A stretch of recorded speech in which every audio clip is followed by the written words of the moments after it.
Ladies and gentlemen, welcome back to another episode of Couple of Nukes. As always, I'm your host, Mr. Whiskey. And if you're living life right now, has it stopped making sense? And did it ever really make sense? We're going to be getting into that conversation today. And we are going to talk about navigating life, of course, the many circumstances it throws at us, most of which are hardships, and how we can turn those opportunities, because they are opportunities, into things to change our life and to help others. And today we are here with a gentleman who has done just that.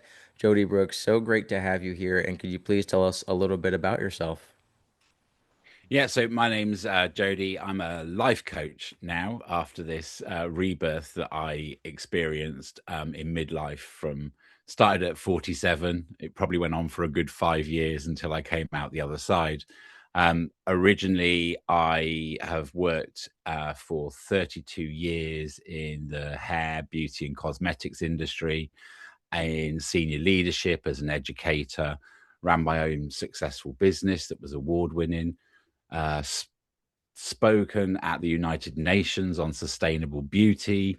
And yeah, and I suppose we'll dig into it today. And that all sounds, I hate all of that stuff because it's such external labels. And essentially, Right. when I arrived at midlife, I realized actually, I don't even know if any of those belong to me. And they're Mm. certainly not who I think I am, kind of thing. So I always find that like read off your CV, and I'm like, I'm a lot more than my CV if you get to the core of me. So I mean, I expect that will be part of the discussion when we go today, is how that was an unveiling of those things. But now I have a life filled with joy and purpose, working as a coach and helping people rediscover that themselves. So yeah, that's me in a nutshell. Right. And what's interesting about labels and titles is it's almost a two-edged sword where on one hand, we feel like it restrains us and isn't all that we are and we get boxed down. And on the other hand, unfortunately now is a trend word, but imposter syndrome, we feel like we don't meet the standards of that title. So we're either too much or too little, it seems. So we'll definitely get into that conversation. But let's go ahead and go backward in time to kind of your childhood and how that helped shape your journey as it is today. Yeah, I mean, and again, I talk openly about all of these things to help other people take away the shame or any of those things. And I think for a lot of years, I felt a lot of shame about that. My childhood was I always kind of say it was like a childhood of two halves. Mm, It constantly operated in these two things.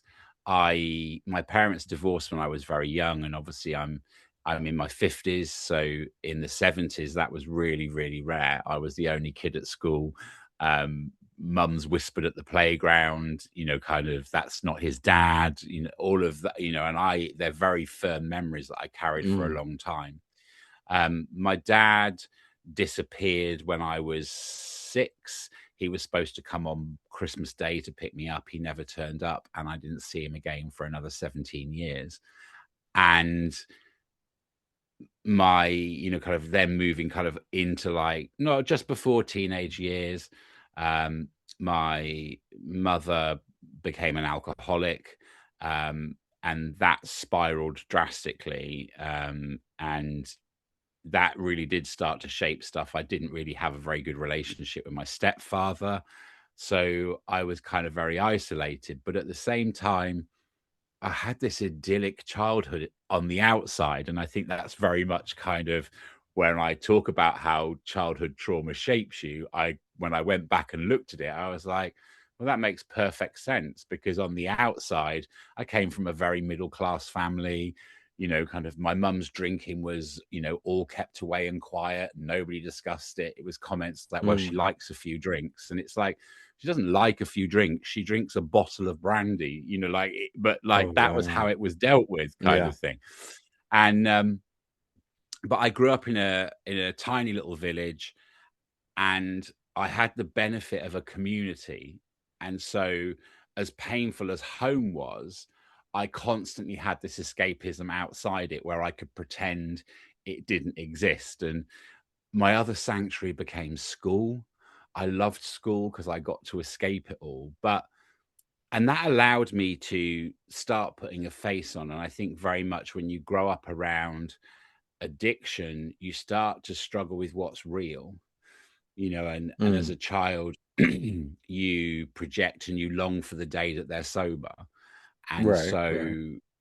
that becomes your kind of your North Star, your guiding focus kind of thing, is that you're constantly looking for that, which means that you also are in denial a little bit as well. And, I was 11 years old, and, I'd already had so much of my identity, who I was, the abandonment, kind of things. I was struggling. And so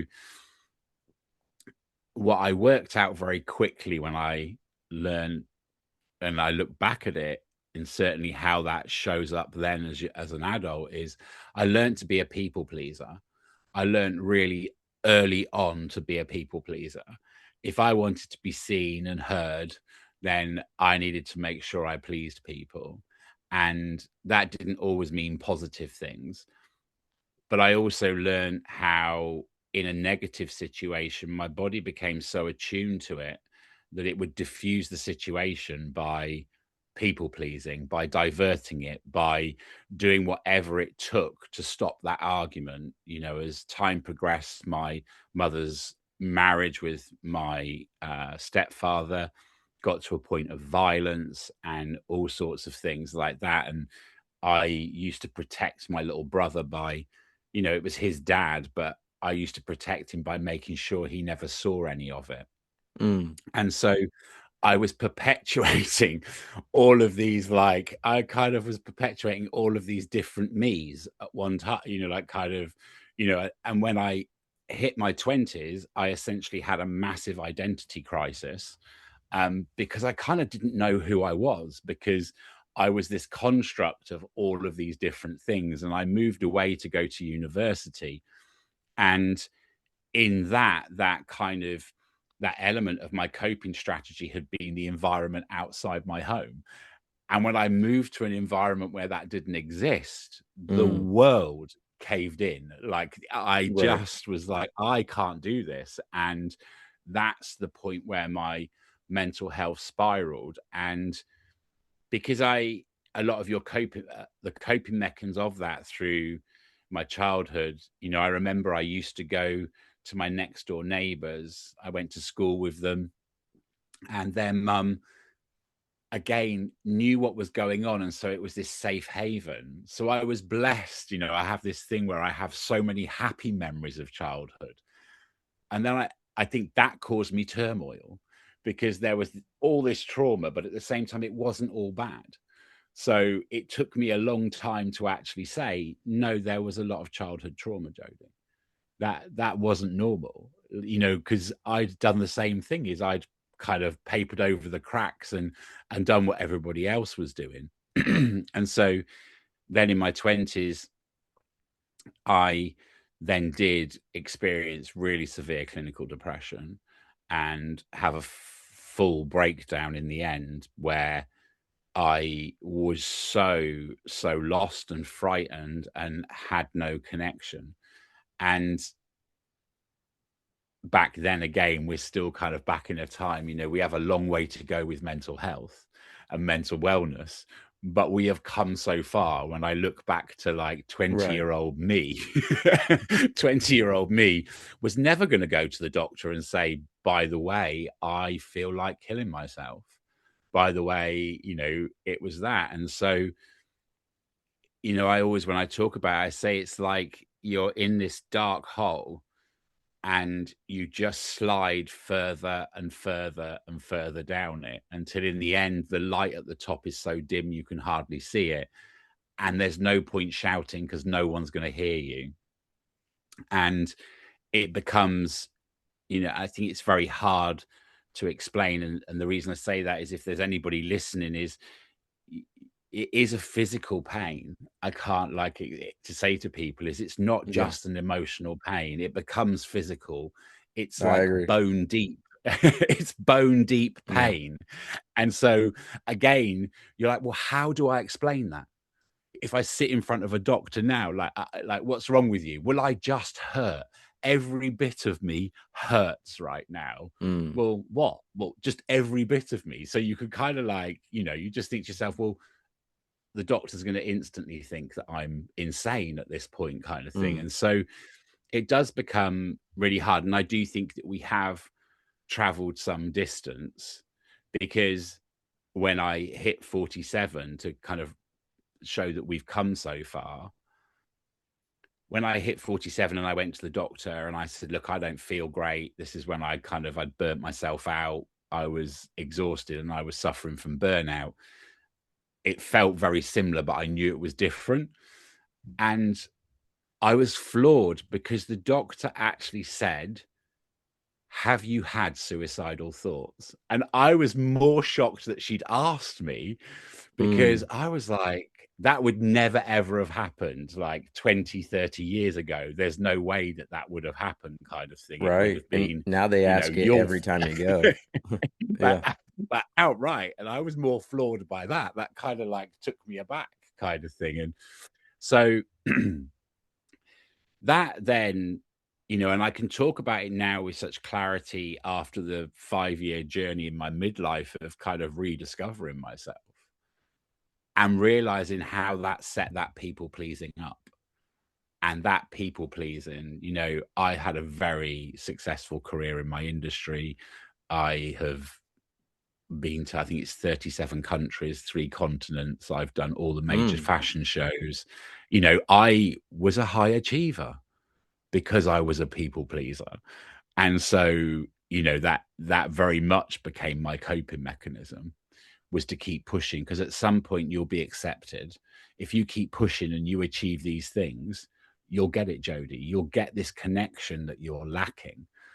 And at 47 was just this huge unveiling of, that's never going to happen. And Mm-hmm. you're exhausted and something has to change. And it felt so similar to my 20s. I'd go so far as to say it was there, but I think I was able to react, and and spot that sign of, this has to stop now. This can't continue. It's kind of like, it was like was able to understand the early warnings. And when I work with clients now, I talk about that. There are early warning signs, and we often get them. And I say it's a bit like your inner self is sending you a text message, or it's ringing you and you just ignore the call. And then it rings again and you ignore the call, and you've got like 35 missed messages from your inner Right. self. it's, Right. it's, Yeah. it's like, you need to answer that call because it's got some important information for you. And I think that's at 47, that was the difference. I was brave enough to answer the call, Mm. and and actually kind of listen to my inner self, and work out what's going on here. And I probably for the first time released a lot of that childhood trauma, and was able to see it positively, which, sometimes when I talk about it, people find that shocking, that I also would look back now and say I wouldn't change it. Mm. And because it shaped me and it shaped who I am, and I wouldn't be the coach I am, and I wouldn't be the human being I am if I hadn't had those experiences. And that was the journey I was supposed to take. And to move beyond the pain, to move beyond the pain, you have to see the positive in it. You have to see what you gained, not what you lost. And but in order to do that, you have to look at the loss first. And at 47, I went back and looked at all of those things and could see how it had shaped my values, and how it had shaped that people pleaser in me. And then understanding that, you know, I'm still a people pleaser to a certain degree. I'm a life coach. I'd be a really bad life coach if I didn't if I didn't do a Right. certain quantity of people pleasing. Yeah. But what you learn to do is that as a child, you do people pleasing in that trauma, you do people pleasing without boundaries. Mm-hmm. And then what I learned was to understand that and understand how that trauma had no boundary, and therefore that's what did the damage. It's fine to be a people pleaser. We should all show up and be in service to others.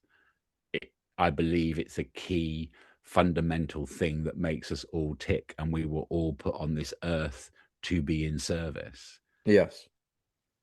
but to be in service of others at the cost of yourself, we were not supposed to do. And so there is a very fine line that you have to tread in that, and to understand what those boundaries are.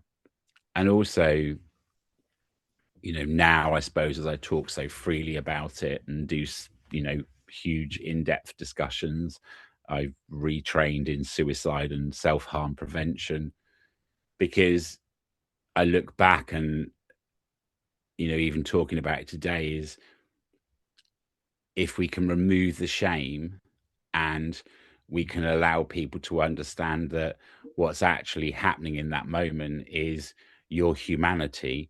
It's a demonstration of your humanity, and it's a demonstration that you care, and it's not something to be ashamed of, and that you haven't failed. And the hardest thing you ever have to do is to say that word, because um, after that, it does get better. After that, it does get better. And I think for me, I realized that in the hospital when I woke up, it was like a second wave of shame, because Mm. I woke up and so I'd tried to take my life, I'd failed, and now I had to face everybody. Mm. And I literally got out of the bed and tried to leave the hospital. And it was not pretty. I was in a mess. And I got halfway across the hospital ward and just dropped to the floor in a heap. And this nurse came along and got down on the floor and picked my head up, put it in her lap, stroked my hair, and said, "It will all be okay. And you're far Mm. too precious to not be in this world." Wow. And in that moment, the entire world shifted. And I don't think I realized it until, in the last few years of going on this journey, is that it was just that human connection, and that fact that I'd been seen, heard, listened to, and in that moment I belonged in her lap. And that's how I'd got there.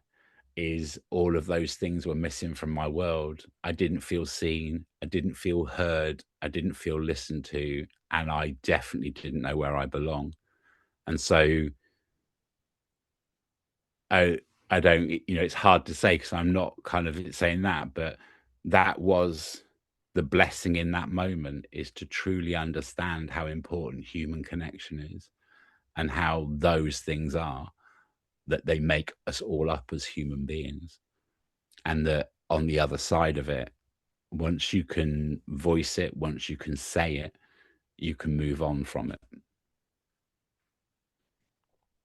Couple things to talk about based off everything you said. They're all great stuff, and I want to elaborate upon one thing that I have found while working with individuals on the podcast as well as outside of it is what's really, I think it's really interesting is that it seems so engraved into our body and our desire that, if we don't have a active mother or father who are in our lives and saying that they're proud of us, that we will strive and be high achievers and people pleasers.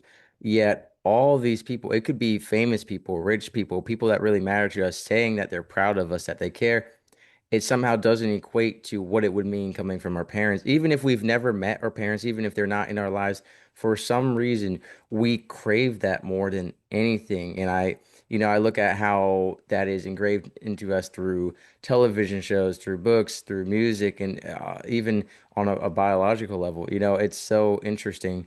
And I have seen so many people unfortunately end up living this life of chasing after validation because their parents never gave it. And I think that's a very relatable piece there. And then one thing I do want to go back to, you mentioned your father not picking you up on Christmas Day of all days. And then, if I'm not mistaken, you said 17 years later, y'all had a reunion. And if so, how did that Uh, go? yeah, I mean, literally that just vanished out of my world, and 17 years later, just rang the phone one day, and so, I actually remember thinking at the time, so you knew where I was all the time then, because you make Mm, excuses as a child, like, right. okay, well, they've lost the address, we've moved, like it was all of those things, and so, at the time, it was so chaotic.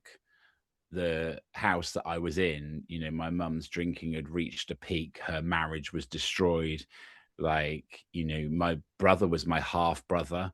So, him and his dad were a unit, and I was flying solo in this huge mess. And, you know, that phone call felt like salvation that day, but I was Mm, going to learn that it was anything but salvation. It right. was just another messy household with Mm. more addiction waiting on the horizon kind of thing. But Oh, okay. um, it felt um, it was nerve wracking, and it felt odd, and in that as well, I had two sisters, two half sisters that suddenly appeared in my life, and but from that day again, there was this element of trying to belong, trying to fit in. And again, that kind of marked a huge part of my life. I probably broke through that in my 30s after I kind of in my recovery from, my suicide and that depression. I went on a kind of I became a complete, like, self-help, like, geek, like, books. That was it. I was like, I needed to understand my brain, and I needed to understand my Mm, body, and I needed to understand how I could make it better and how I could stop that. So it's no wonder I ended up a life coach in the end, really. I've consumed enough books, but right, right. so Yeah. it was all a part of the journey. But I desperately tried to fit in, and these were people who were family in name, and wherever I went, I belonged on their terms. And like I say, it was late 30s, early 40s where I was like, enough's enough. Because when I was with them, they would make out like the 17 years absence didn't exist.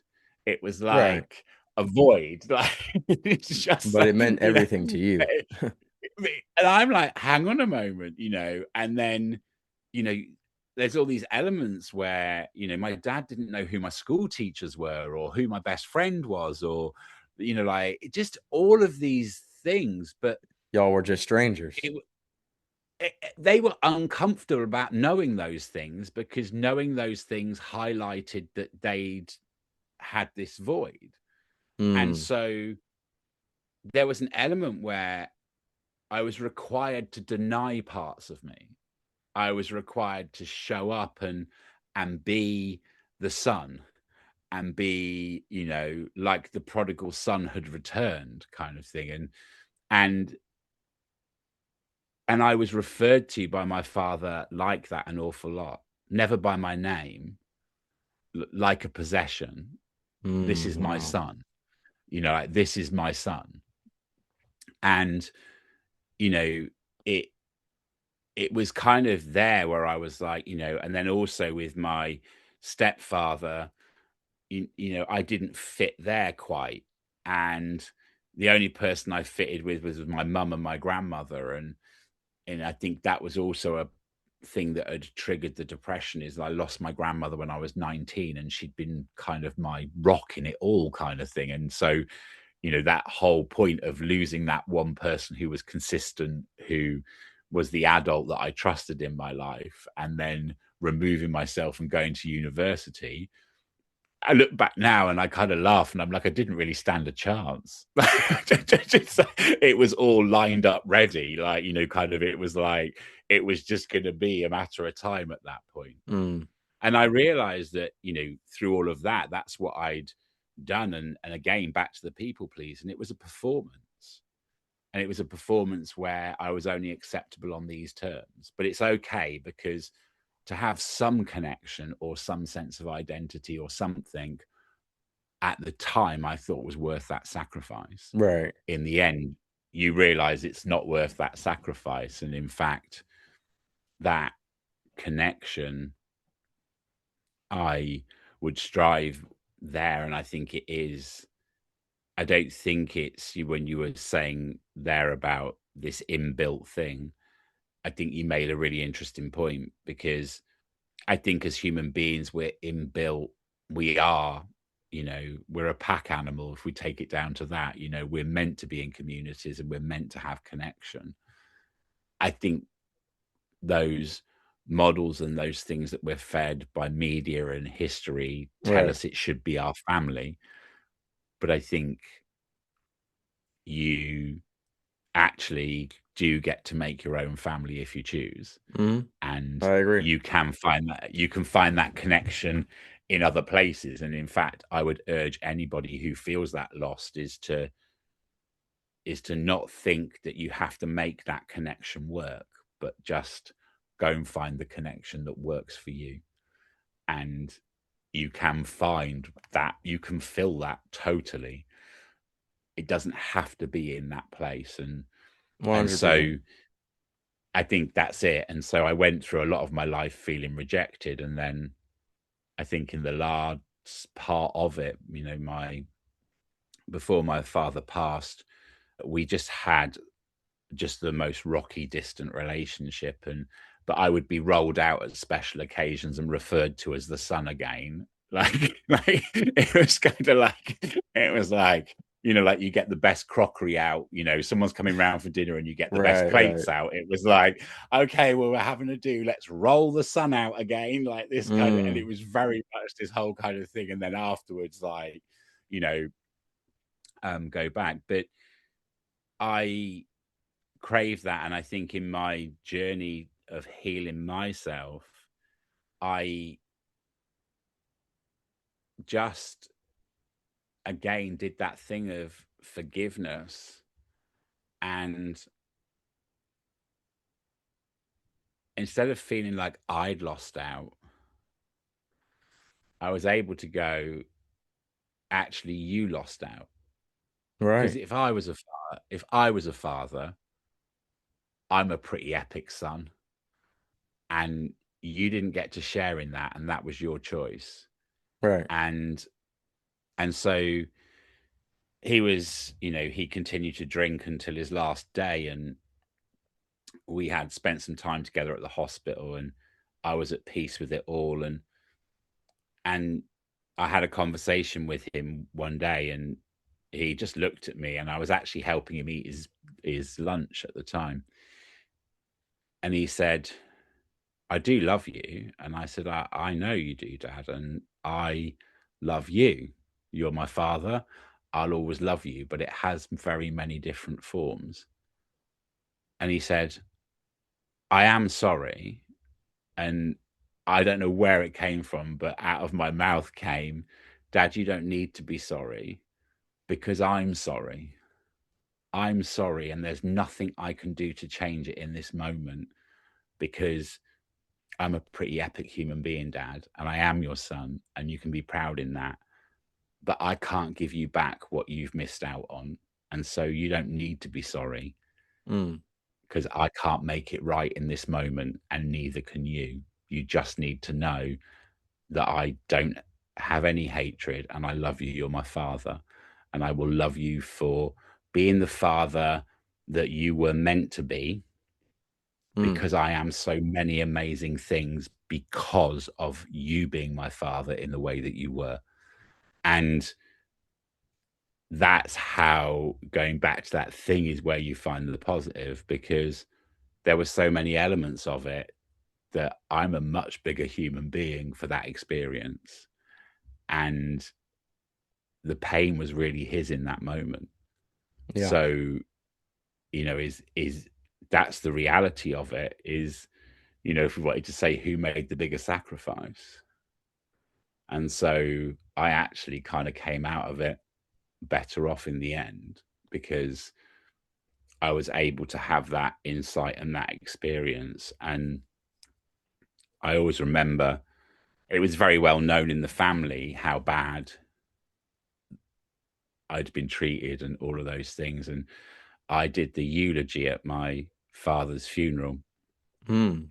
and I stood, I stood up, and everyone was like, "You do it." No one else wanted to do it. My sisters were a mess, um, Wow. and I did my father's eulogy, and his Hmm. brother came up to me afterwards and cried and said, "That was amazing. And of all the people, I don't know how you did that, but Right. that was amazing." And I just said, "But every word of it was true." And he said, "It was."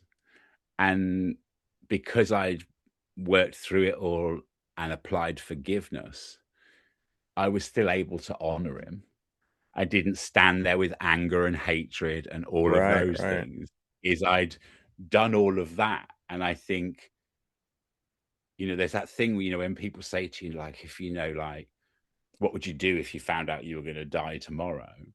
And I think that strangely, what I'd actually done is I knew it was coming.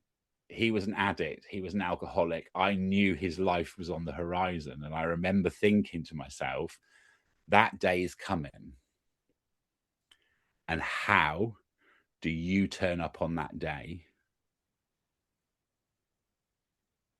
And you're going to need to work out how you do that. And so I think when I look back over a 3-year period, I prepared myself, because of what I didn't want was the grief that child had felt.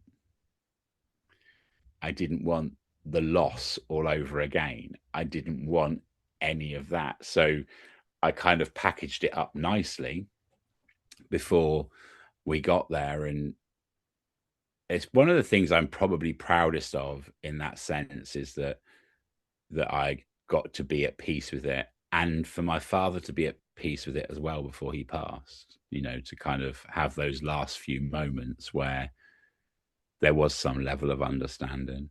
And I do believe he loved me, but I don't think he was capable of loving me. And Mm. they're two very I like different that. things. Yeah. Yeah, no, I totally understand that. And I relate to a lot of your story actually because of my parents' addictions and the way they have expressed love or said they loved me. But like you said, there are many forms of it. There's different types of pride intertwined with love as a parent. Like you said, this is my son and this is my son. There are two different ways of saying that. So I agree 100%. And a lot of respect for you for not turning that eulogy into a big middle finger, so for lack of better words, right? Because some people would have done that, and the fact that you stepped up, it shows a lot about your character, and I have a lot of respect for you for that. And I want to focus on, we've spent a good amount of time here talking about the past and your journey. Let's Yeah. jump to nowadays. One thing that you work on specifically, which I think is so important, is midlife. What we've seen, unfortunately, is a lot of people, once they hit their 40s or 50s, they kind of just like give up. They're like, this is it. It's just a slow decline to death from here. But I know from some of the people I've interviewed on the show that you can do amazing things in the second half of your life. In fact, I just got back from a trip to Japan, and the man who made a couple noodles, the instant noodles, he Yeah. invented ramen noodles for space when he was 96 years old, according to the museum. And that just blew my mind. Or 95, 96 years old. And I actually know a 90-year-old who is publishing a book and starting a podcast. I've met people in their 70s and 80s who are actively hiking and writing and podcasting and living. So we talk about midlife It's just that. It's just the middle part. It shouldn't be the start of an end, but it should be the start of the second half, right?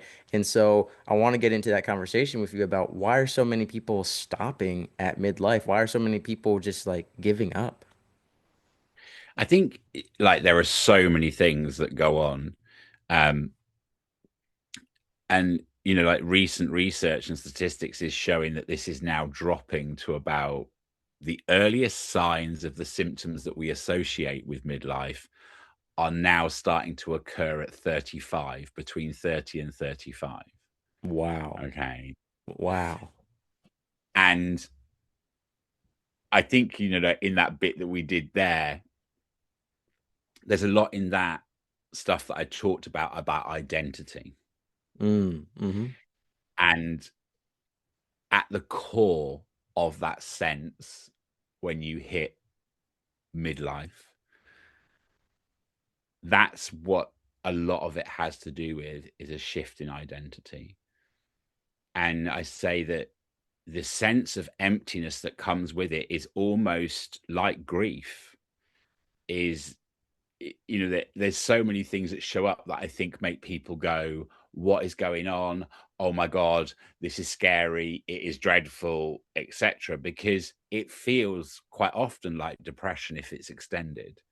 It definitely feels a bit like grief, because there's a sense of loss, because the things that usually trigger it are huge changes. For parents, children going off to college, for a lot of us, we shift in. I always say that the first 20 years of your life, you can take those out if you like, because that's just a whole period of you being told who you are. Yeah. Okay. Yeah. No, I agree with that. So ignore that. The first 20, they're very important. The second 20, you're kind of fathoming it out. And then actually, I think that I call it like a midlife unveiling, because there's a point there where you're kind of like, okay, I've got this now. I mean, I hate the word adulting, but there's a sense where you Right. kind of go, yeah, it's time to grow up. Like, it's time to like do it. And I think two things happen. People that kind of give up are because of a kind of misconstrued concept of time. We Mm. live in a world that's so fast paced. Right. So I'm a Gen X.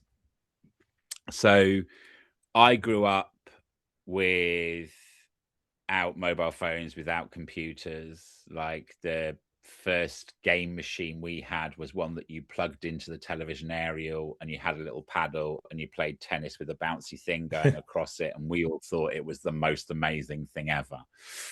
Um, so what 50 looked like when I was a child is very different to what 50 looks like now. Like, I Yes. arrived at 50 and was like, well, hang on a minute. This doesn't feel at all like I was told it was going to be.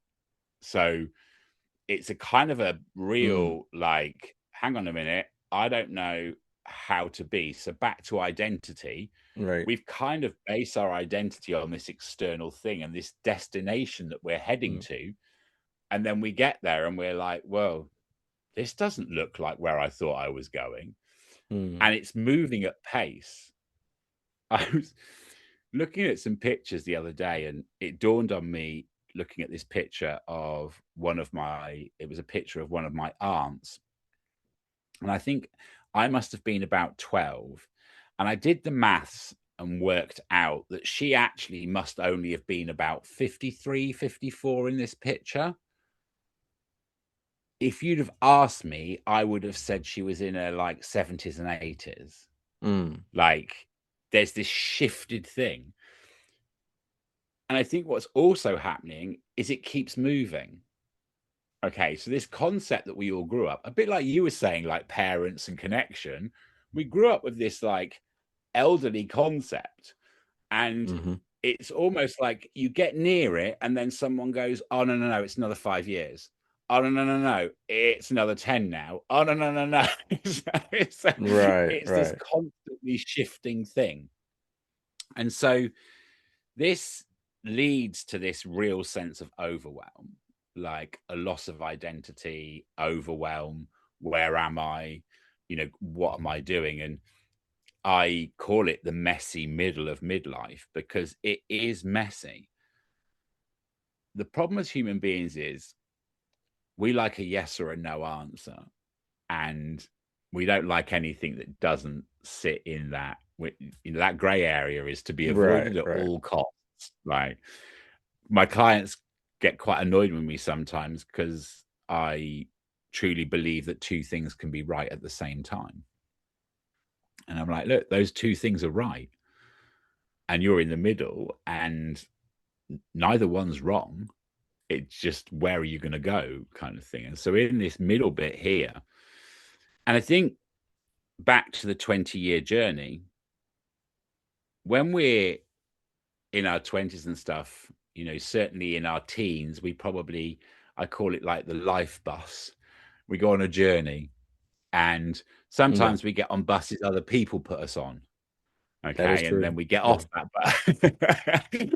Yeah. We get off that bus, and then driven by our sense of belonging, we get on a bus with a load of friends because we think they're cool. So we'll get on the same bus as them. And so then we're like, hang on a moment, this bus isn't going where I want it to. And I Right. think that in midlife, it's like we kind of maybe we've got on that bus, we've been going in that direction. And I think for a lot of people, and not stereotyping, but as an example, married, kids, car, job, etc. We got on that bus, and but we didn't really know what the destination of the bus was. And so I say to people, imagine if I told you to get on a bus and it's going to drive and you don't know where it's going or how long the journey is. Right. And that sense of downward spiral comes from that. Because like if you don't know where you're going, any road will take you there. And so you have no sense of achievement in that. You have no sense of purpose. You have no sense of direction. So that point of midlife is it is a calling. It is that text message. It is that email from your inner self Right. saying, right, I think you might have got the directions in the sat nav wrong. And we need to like relook at the GPS and see where we're going, because you need to now set a new destination, because for many people the destination they were going to no longer exists, or Mm. they just hadn't thought beyond that part of it, and now Right. there's this huge road ahead. And so it is really exciting, because also imagine, I say this to clients all the time, imagine if when you were 20 you had all the knowledge you have now. How different would your 20s and 30s have been? And they go, well, yeah, I mean, like so different. Okay. So now let's start thinking forward with all that knowledge and imagine that this is just like being 20, but now you get to decide the route with all the knowledge you've got. This is Yeah. your opportunity to write the best chapter of your life yet. Like this is really where life kicks in. Right. You've done the hard work. You've done the hard work. The hard work's done, you know. And obviously, Yeah. usually, if they're sat in a coaching session with me, they're in the middle of some of the hard work. But I go, look, like that's the joy of it. At the end of this, you're going to not only get on a bus where you know what it says on the front, but you're going to be in the driving seat and you're going to be deciding where that goes. And you know Mm. what? If you go halfway on that route and you decide, actually, I want to go somewhere else, you can try a new destination. The difference is you now know exactly where you're going. And so I truly believe that that midlife is actually a calling. It's a calling Yeah. of our inner selves. That's what it is it's your inner self calling out to you and saying, okay, we need to do the navigation, we need to recalculate, and we need to know like where we're going next, because this journey doesn't look familiar anymore. And I think is if you can set that destination, and it's usually the first thing I do with clients is I get them to visualize 20 years time, and then we work back from there, and and then build that picture kind of thing. Mm. But m- most people can't tell you what that really looks like. And I think when I first started, I found that shocking.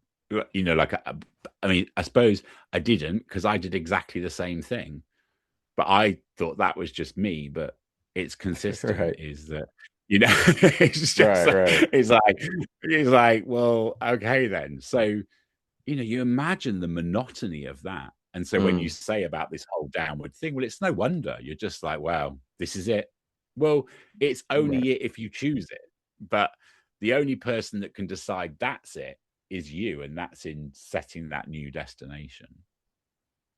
I agree. I think, one of the issues is a lot of us don't know what we want to do, because we're told what we want to do by our parents, by media, by a lot of sources. And, I love your analogy of the buses. I think one of the issues is sometimes we get on a certain bus with our friends or because our parents put us on that bus and we can't get off whenever we want.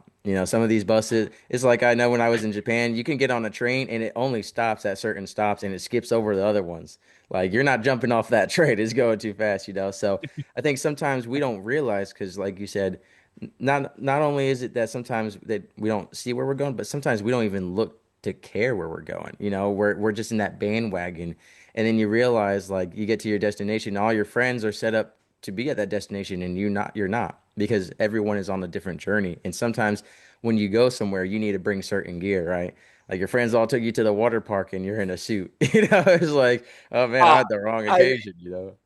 So I love that, and I use that analogy all the time. Is I use a tool called Start Stopping with clients all the time, and I say that the real art to success is to not do more, but to start stopping and look at what no longer serves you. And I use that analogy. You've just said turning up to the water park, but I say like, if you've just been away on holiday to, I don't know, Hawaii, Right. and you get back, and the next day you're going off to Norway or Iceland,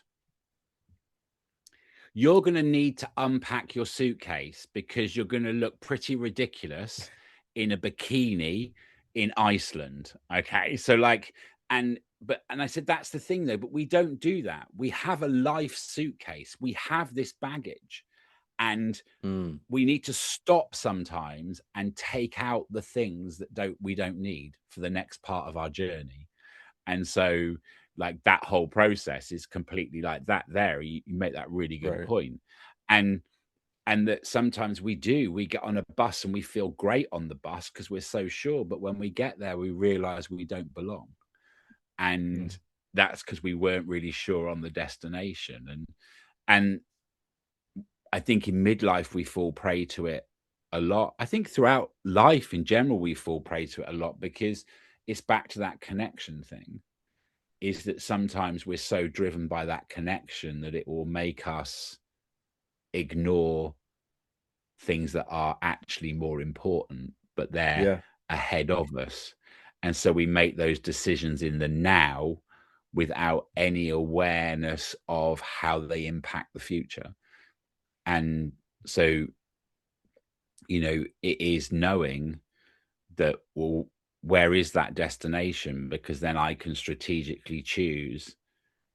I might love all those people, but I might have to choose that I don't go on that journey and I love them from a distance, or Hmm. I maintain a connection some other way because that's my destination there.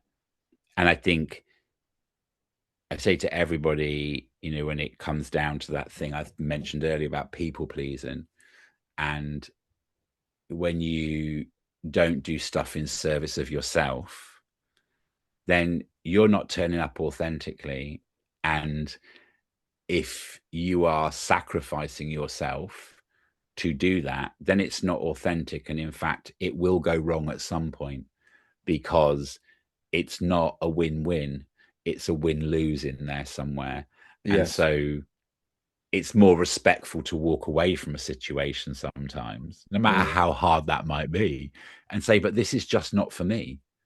It doesn't mean I don't love you, respect you, enjoy your company, but this is not for me right now. And so, I have to go this way, you go that way. I'll ring you in a week's time. We'll see how we're doing. But, kind of make it really blunt and try and make something complicated simple. Right. It's Right. that element to it. Yeah. No, I totally understand that for sure. I've done a lot of episodes on just that conversation alone, specifically for dealing with people in addiction, talking about codependency and enablement and boundary setting. So, I have had a lot of great conversations about that. And it is, as you mentioned, it quite complex. It seems simple. Tell the person, no, I'm not going to see you unless you're sober. But when that person is someone you love and care about and you're watching them essentially kill themselves, it's difficult to say you don't want to see them, especially dealing with the what ifs, of what if I don't see them and something happens, so it definitely is a complex situation. And to further expand upon the buses, I was thinking about how, there are a lot of streets and cities with the same name, but they're different places, and I was buying movie tickets online for Jacksonville, Florida. And I bought my tickets for Jacksonville, North Carolina. And I got to the movie theater. They're like, We don't have your tickets." I'm like, "I bought them here."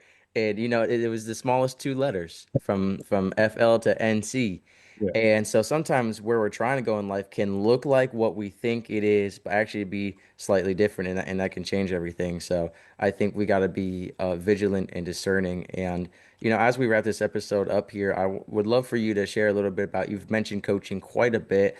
Who would be best benefited from working with you? Who should really reach out to you? And of course, if you could tell us a little about your website, which has a ton of resources on it. Yeah. So I am a life coach in the purest form, in that I coach life, if that makes sense. So not executive, not any of those things. I do some work in addiction services, like voluntarily. So, but it is anybody who feels that sense of loss. A lot of my clients come to me with anxiety, overwhelm, a lack of purpose, like feeling that emptiness, almost that sense of grief inside them. And in that, it's finding that, kind of what we do essentially is find the destination for the bus, and work through it like that with them. And it's Right. some people come for 6 sessions, 12 sessions, longer. It's very much kind of how it suits them. But the key Mm, part of my work is peeling back that element and helping them. Sometimes we need someone to help us pick up the phone that's ringing to that inner self. And so I kind of feel like sometimes I'm almost like a translator or an interpreter. And that's my job as a coach, is that I will listen to what the person is saying and ask lots of questions and then reflect it back. And in that enables people to connect with what's being said by the inner self. And then we work on all sorts of things, from values to self-compassion to nurturing change to working on goals. But the first part of it is to get clear on where they are and decide where they want to go. And then we do the kind of bit in the middle. And I right. think, like, you don't have to have a specific problem. If you're feeling that Yeah. sense that feels maybe like grief or depression, and you don't feel it warrants therapy, or you're feeling that I don't know where I'm going, that lack of purpose, there's a huge life shift, my identity, then that's what I work with people around. And I think, if you've never had a coach before, I had a lot of therapy. I mean, I've sat here this evening and spoken like, I didn't do all of that by myself. Let's just make that clear.